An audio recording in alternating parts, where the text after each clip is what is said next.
നമസ്കാരം പ്രിയമുള്ളവരെ, ആസാദിയുടെ global news ഡെസ്കിലേക്ക് എല്ലാ മാന്യപ്രേക്ഷകരെയും സ്വാഗതം ചെയ്യുകയാണ്.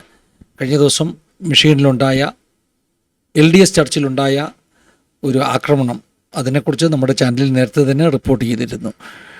എന്തുകൊണ്ടാണ് LDS അല്ലെങ്കിൽ മോർമോൺ ചർച്ച് ആക്രമിക്കപ്പെട്ടത് എന്നത് ഒരു വലിയ ചോദ്യമായി നിൽക്കുകയാണ്. പലപ്പോഴും മുഖ്യധാര സമൂഹങ്ങൾ, മറ്റ് ക്രിസ്ത്യൻ സമൂഹങ്ങളൊക്കെ ഈ മോർമോൺ ചർച്ചുമായിട്ട് വളരെ വ്യക്തമായ ഒരു അകലം പാലിക്കുന്ന രീതിയാണുള്ളത്. അങ്ങനെ പറയുന്നതിൽ നല്ലത് മോർമോൺ ചർച്ച് മുഖ്യധാരാ സമൂഹങ്ങളുമായിട്ട് അകലം പാലിക്കുന്നു എന്ന് പറയുന്നതായിരിക്കും.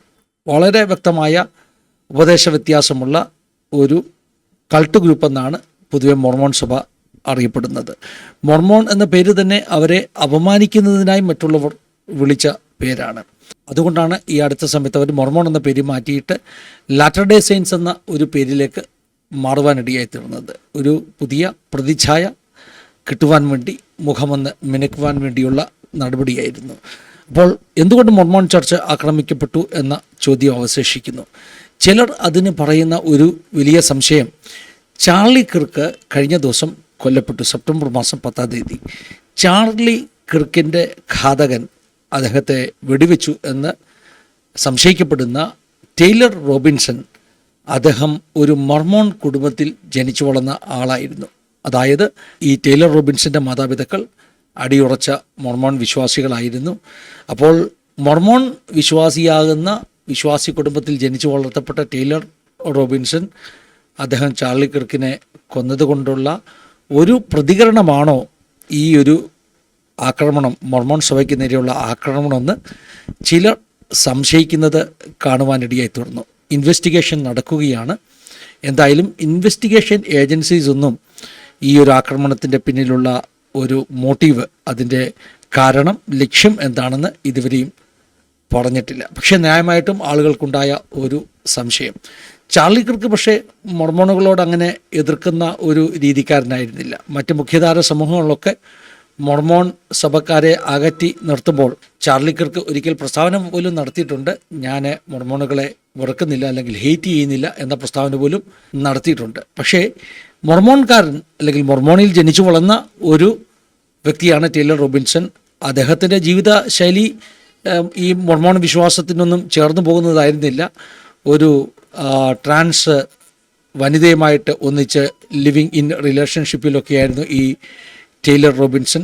അങ്ങനെ ഒരു ആളെ തനിക്ക് ഒരു പാർട്ട്ണറായിട്ടുണ്ടായിരുന്നു. അതുകൊണ്ടൊക്കെ തന്നെയാണ് ചാർലി കിർക്കിനെ അദ്ദേഹം കൊല്ലുവാൻ കാരണമായി തീർന്നത് എന്ന് പറയപ്പെടുന്നു. പക്ഷേ ഇപ്പോൾ ഈ പറഞ്ഞ തോമസ് ജേക്കബ് സാൻഫോർഡ് എന്ന് പറയുന്ന ആൾ, അതായത് ഈ പള്ളിക്കകത്ത് കയറി വെടിവെച്ച അനേകരെ കൊന്ന ഈ തോമസ് ജേക്കബ്, അദ്ദേഹം തികഞ്ഞ ഒരു അമേരിക്കൻ രാജ്യസ്നേഹിയാണ്. അദ്ദേഹത്തിൻ്റെ ആ ഒരു ട്രക്ക്, അതായത് ഈ പടിയിലേക്ക് ഇടിച്ചു കയറ്റിയ ഒരു ട്രക്കുണ്ട്. ആ ട്രക്കിൽ തന്നെ 2 അമേരിക്കൻ പതാകകൾ അതിൻ്റെ പിന്നിൽ ഉറപ്പിച്ചിരുന്നു. മാത്രമല്ല ഈ പറഞ്ഞ ഇറാഖ് സൈനിക സേവനത്തിൻ്റെയൊക്കെ അനുസ്മരണമായിട്ടുള്ള ഒരു നമ്പർ പ്ലേറ്റാണ് അദ്ദേഹം തൻ്റെ വണ്ടിക്ക് ഉപയോഗിച്ചിരുന്നത്. ഇങ്ങനെയൊക്കെ നോക്കുമ്പോൾ ഒരു പക്ഷേ ഈ മോർമോണുകൾക്കെതിരെ എന്തെങ്കിലും ഈ തോമസ് ജേക്കബ് എന്ന് പറയുന്ന ഈ കൃത്യം നിർവഹിച്ച ആൾക്ക് എന്തെങ്കിലും ഒരു വൈരാഗ്യമുണ്ടാകാനുള്ള കാരണമുണ്ടോ എന്ന് സംശയിക്കേണ്ടിയിരിക്കുന്നു. ഇയാളെ കൊണ്ടുവന്ന ഗ്യാസലിൻ മണ്ണെണ്ണ ഒഴിച്ചാണ് ഈ ചർച്ച് കത്തിച്ചത്. അങ്ങനെ കരുതി കൂട്ടി, അതായത് വെടിവെക്കുക മാത്രമല്ല, താൻ കരുതിയിരുന്ന ഗ്യാസലിൻ ഉപയോഗിച്ച് ഈ ചർച്ച് കത്തിക്കുകയാണ് ചെയ്തത്. അത്ര വൈരാഗ്യപൂർവമാകുന്ന ഒരു പ്രവർത്തനം. ചർച്ച് കത്തിക്കണമെങ്കിൽ കേവലം ആളുകളെ വെടിവെക്കുകയല്ല, ചർച്ച് കത്തിക്കണമെങ്കിൽ മോർമോൺ എന്ന ആ ഒരു ആശയത്തോടോ അല്ലെങ്കിൽ ഈ മുമ്പേ ഞാൻ പറഞ്ഞതുപോലെ ചാർലി കിർക്കിനെ കൊന്നതൊരു മോർമോൺ കുടുംബമാണെന്നുള്ള ആ ചിന്തയോ എന്തൊക്കെയോ ഇതിൻ്റെ പിന്നിലുണ്ടോ എന്ന് സംശയിക്കുന്നതിൽ ന്യായമുണ്ട്.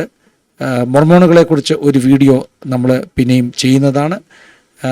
ദൈവം സഹായിക്കട്ടെ, അനുഗ്രഹിക്കട്ടെ. God bless you all.